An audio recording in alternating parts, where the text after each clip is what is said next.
Tonight we take a look into the mind of a serial killer, Ed Kemper, also known as a co-ed killer. This riveting interview was conducted with him by Stéphane Bourgoin in 1991 when he was 42 years old. Let's take a look. The maniac, however, he is a cunning man. He knows just exactly what moves he's going to make. Announcing today,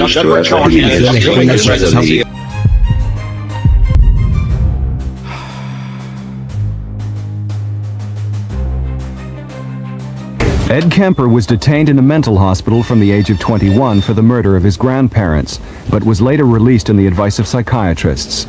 Within 2 years, he had decapitated and mutilated 6 students as well as his mother and her best friend. He sometimes raped the corpses.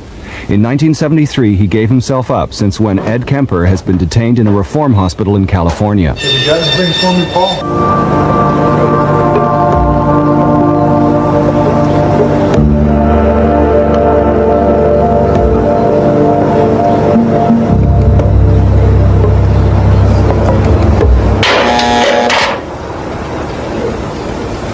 Vacaville Prison near San Francisco is the largest prison in the West, with around 10,000 inmates.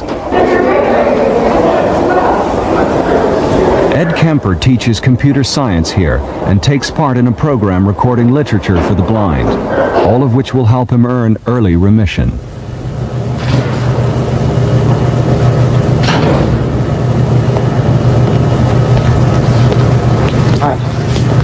My younger sister's 2 years younger, and I developed some morbid games.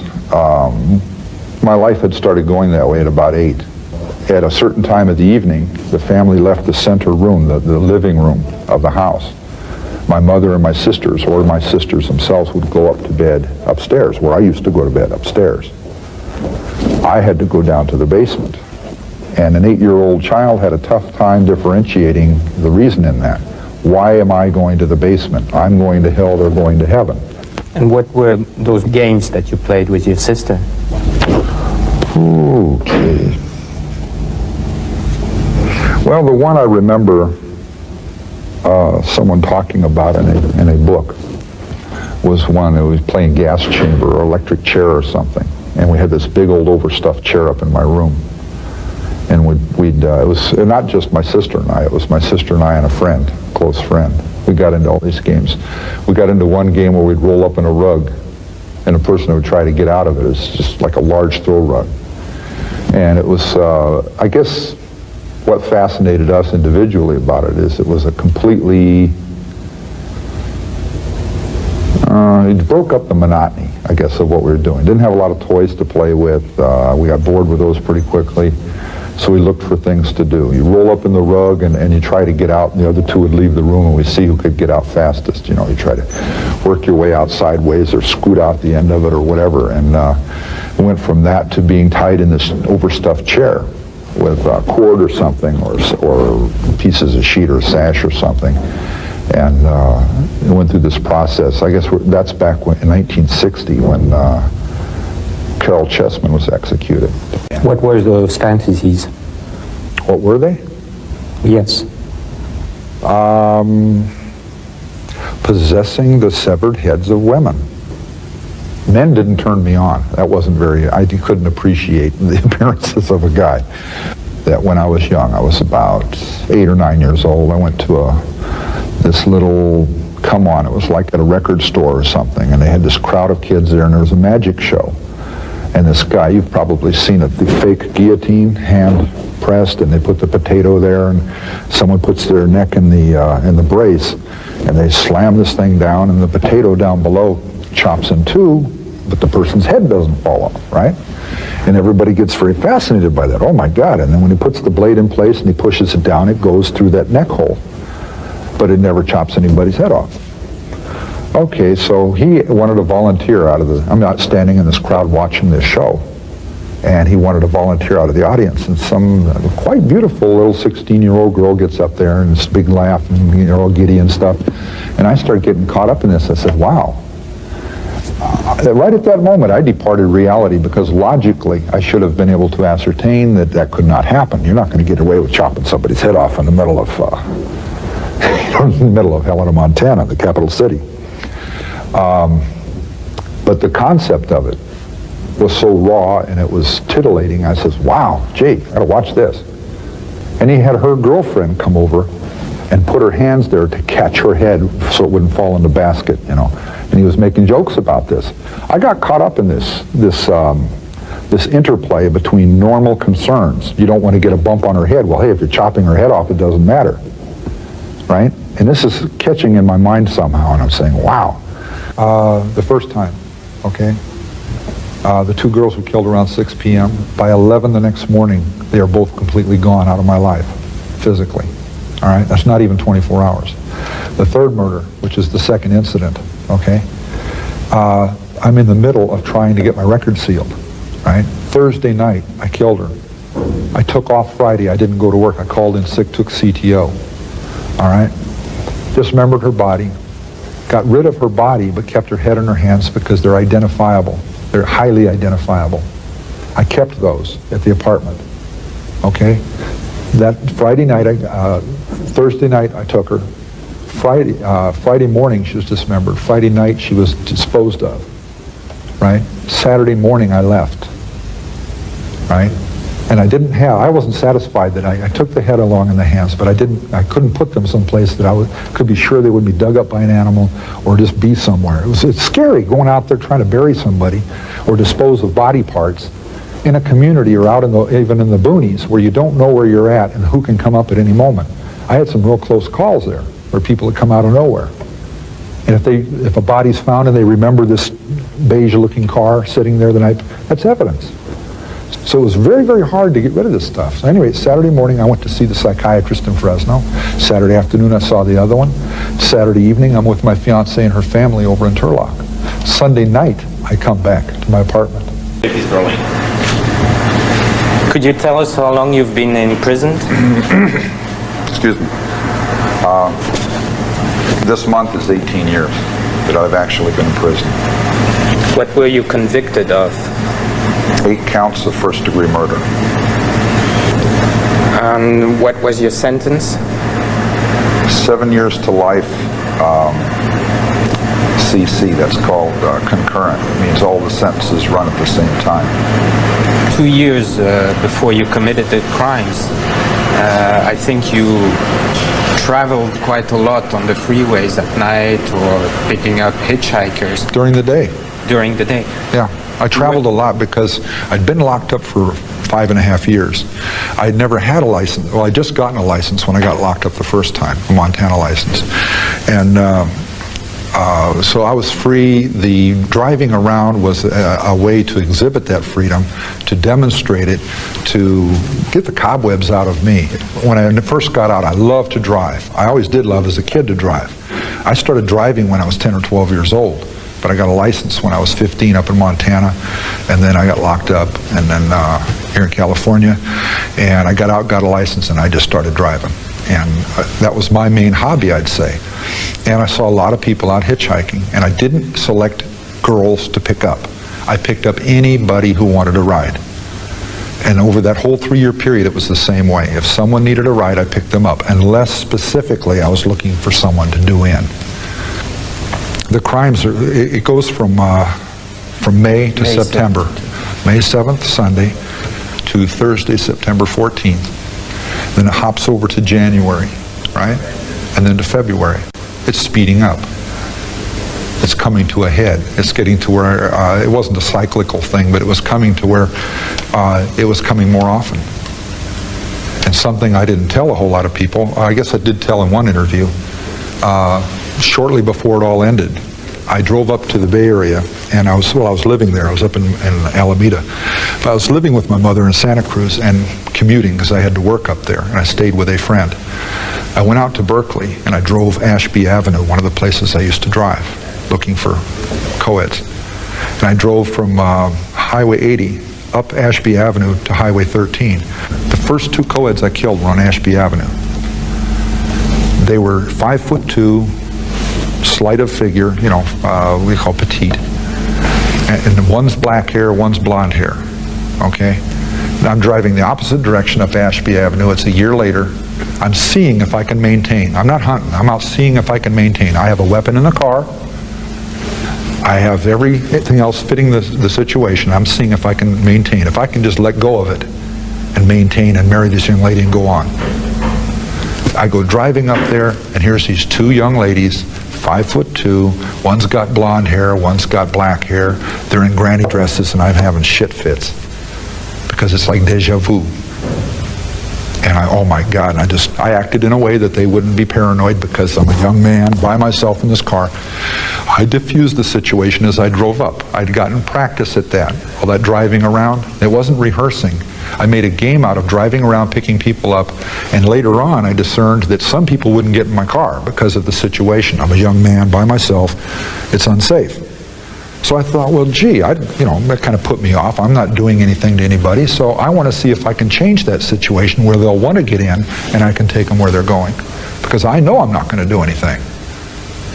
And I got to where I could diffuse that situation. It's how you're looking. If you look, oh boy, I already start cranking the car over there. They're not going to get in your car because they can see you from half a block away drooling. But if you look at your watch and say, geez, I don't know if I have enough time, and you're kind of in the mirror and looking around, and you pull over. This guy's just a businessman going somewhere, and get in his car, we'll go where we're going. And it's little games I played so they'd get in the car. And then we chatted, and I talked about things, and I found out where their orientations were, and their little, what they used to judge and who could get in and who they could get in with and who they couldn't, right? In that sense, it's been interpreted as what do you call it, rehearsing. It's not true. It's like playing chess and then turning it into something ugly. I played chess casually. I played chess more and more thoroughly till I got very good at it, which was picking up people to where I could make you a bet. I can pick up those two ladies. And they'd say, oh man, you're crazy. Those are two very crafty young ladies who won't get in a car with a young man by himself, etc., etc. And I'd win the bet because I knew how to diffuse the situation. Even if they asked, where are you headed, right? And they had a sign saying where they're going, but they'd ask, or even if they didn't, they'd say, where are you headed? And I had ways of developing it to where they wouldn't get suspicious. But I didn't mean I was going to kill them. It meant I was playing a game. And then later, when I started killing people, I used that against them. But initially, it was just a hobby, it was a habit. It was trying to fill in the blanks of 5.5 years of not being in society. I missed that flower child generation. I missed the entry into Vietnam, all that stuff. And all these kids are like aliens to me. Yeah, I say kids. I missed 16, 17, 18, 19, 20, 21. I'm supposed to be associating with people in their adult years, but I missed a big chunk, so I'm out there trying to fill in the gaps. Find out why these kids are the way they are now, because they were totally different from the kids that I was when I was that age. Totally different. And I'm trying to fill the gaps in, and then later I changed that to something ugly. And why? My mother works at the university. My mother won't introduce me to any young ladies at the university because I'm like my father, and I don't deserve to know any of those young ladies. So here she is holding these little girls up there as too good for me. Very special. If anything, I was destroying icons. I was hurting her without her even knowing it. Again, it's that picayune, little petty, ineffectual, I'm getting back at you, but I don't have the heart to tell you what I'm doing. See? Why would I admit those things on a camera? That's embarrassing. It's humiliating. And how would you select your victims? Were they... I didn't select them. It was random. And it was also the development of the passion. If I was drove, they died. Like the last two victims. I was so pissed I'd have killed anybody that got in a car. You said you had a lot of sympathy and empathy towards Marianne Péché when you talked to her, but isn't that strange to say that after you had killed her in such a brutal fashion? There was a draw. There was a draw to the young lady. It was haunting. I'm not saying I had compassion toward her when I talked to her. I tried to remember what we talked about. And in fact, I think what I said about her is that she epitomized what really drove me. She was a haughty young lady. She's kind of stuck up, distant. I look back on it and I see a girl that was not beautiful, she was not plain, she was somewhere in between, and she was caught up in that beauty thing, like kids in the valley are, okay? Valley girls, trying to make something of themselves and exploit little attributes they have and to downplay other ones. And she was playing Little Miss Distant with me. And her friend was very open and her roommate was very open and very country girl talking and stuff.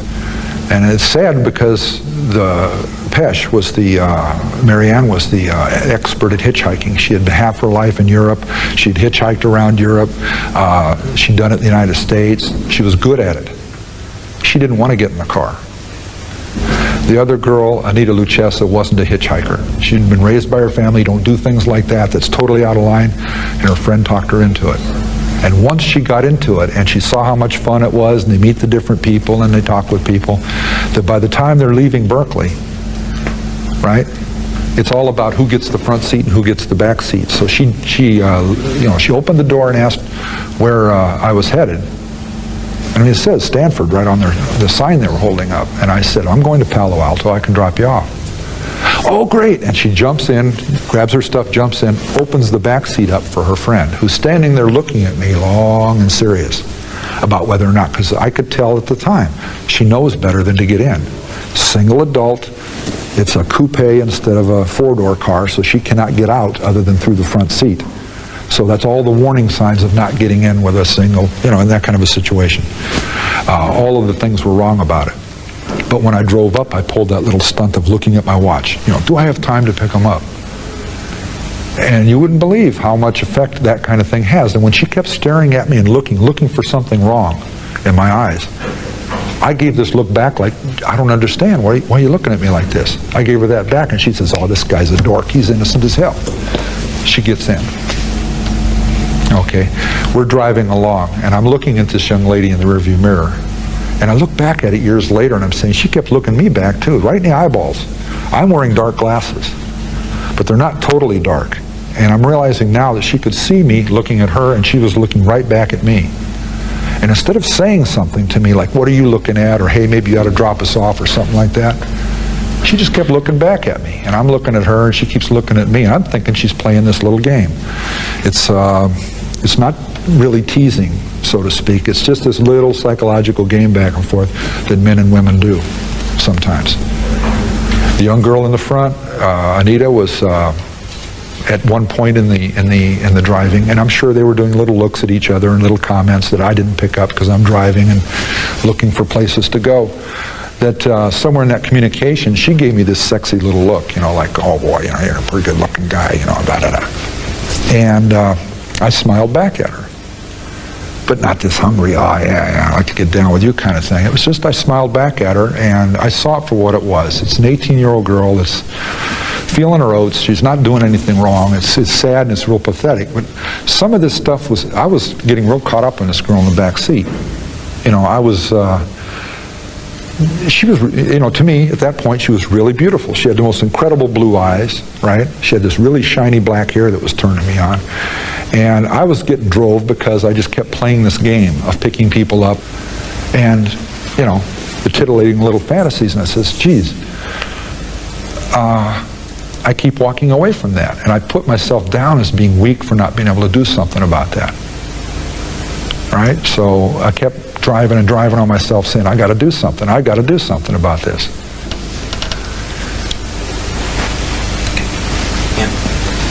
How were you feeling while you were killing? Well, you said especially the first two, which were very messy. It was a shock that first time. That horrified me. I did everything stupid, everything wrong if I were trying to get away with it. It was just really, really dumb.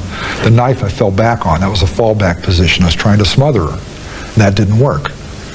And she was struggling against that and arguing with me about it. And I got frustrated, and I reached in my pocket. I had that folding knife, and I pulled it out. And for a lot of years, and I made a point of saying back then with the investigators, when I pulled the knife out and locked it into place, it clicked. And she said, what's that? That's a quote. What's that? And she was kind of like a naggy kind of thing. What's that? And I couldn't figure out why she said that. Like, it's not that big an impact, a little clicking sound behind her, amongst what's going on. And it hadn't been murderous up to that point. It had been an aggravation, and I had her tied up or handcuffed. And it took me years for it to dawn on me, trying to look at it from different points of view to understand these things, why she said that. You know why she said that? Because I had brandished this gun. And I had cocked it once, and it clicked. So in her mind, very possibly, I had pulled the gun out and was going to shoot her. So she said, "What's that?" And thinking I've pulled the gun out now and I'm cocking it. Not realizing I'd pulled a knife out. I still had the gun in my pants. I stabbed her. She didn't fall dead. You're supposed to fall dead. You're supposed to go, oh, and fall dead. I've seen it in all the movies, right? Doesn't work that way. When you stab someone, they leak to death. They lose blood pressure, and you stab them more and more and more. You complicate it many times by where you're hitting, the pain you're causing, and the aggravation of the person involved, plus whether or not they leak a little faster. It wasn't working worth a damn. I stabbed her all over her back, and she even turned around. I stabbed her in the side and the stomach once. Why? As she turned around, I could have stabbed her through the heart. But her breasts were there. And it actually deflected me. I couldn't see stabbing a young woman in her breast. That's embarrassing. I didn't say that to them back then, I don't think. I may have. But that's humiliating to admit that I was that affected by her presence. I stabbed her in the belly. That had to hurt worse. I didn't do it to make it hurt. I was trying to shut her up. And she ended up getting her throat cut. And I learned the term ear to ear, what that meant, because that's the way it went. And she went out of it completely right then. She lost consciousness and died probably just moments after that. But I just backed up out of the car. My hands are covered in blood, and I'm saying, oh God, I did it, I don't believe it, I did it, shit, I've done it. Now I got to kill the other one. And toward the end, when I picked those two girls up, and I said they were just like the first two, like Marianne Passion and Anita Luchessa, who'd haunted me all this time, and now two more just like them get in the car. We drive up 13, and we get to this figure 8 cloverleaf interchange where it hits 580, and they want to go under the freeway and back up on and head out this way. And out that way, I happen to know just a couple of miles down the road is Palomares Drive, where I took Anita Luchessa and Marianne Passion and killed them. Mills College is back this way, toward downtown. They don't think so. They want to go this way. I'm saying, gee, you don't want to go that way, and I can't tell them why. You do not want to go that way. Mills College is this way. Well, no, we go there, and we know where it's at. We live there, and we want to go. And as we're approaching this interchange, I'm saying, no, we need to go in the right lane, get up on the freeway and go downtown. You want to get in the left lane, go under, cross up, and that's going to be another step closer to you dying.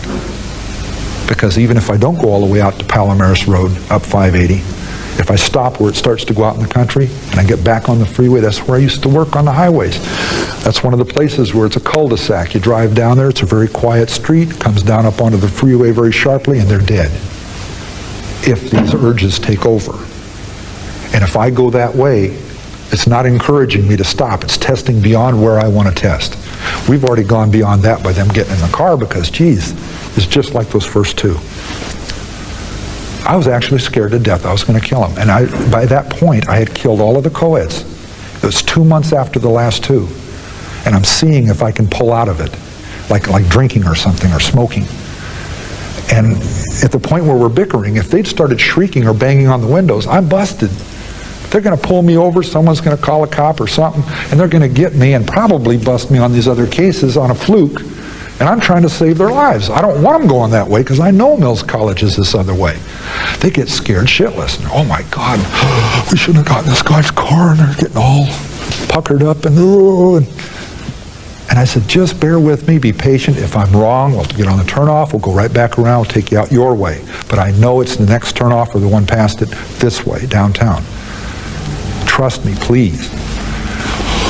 And they're sitting like this, and they quit talking to me, and they're looking straight ahead. And I'm saying, oh, shit. Guns under the seat. It's all just, whoa. I get up on the freeway, 2 turnoffs, Mills College. In fact, the next one said Mills College, next exit, But they're not relaxing or nothing. I had refused to take them the way they wanted to go and pushed it the other way. That's what scared them. But they didn't know the irony of it was if I'd have gone along their way, I'd have probably said, yeah, well, I'll just follow on through and oops, we'll do it one more time. How do you oops human lives? I don't know those 2 young ladies, and I don't know where they are today, and I don't know that they remember that little incident.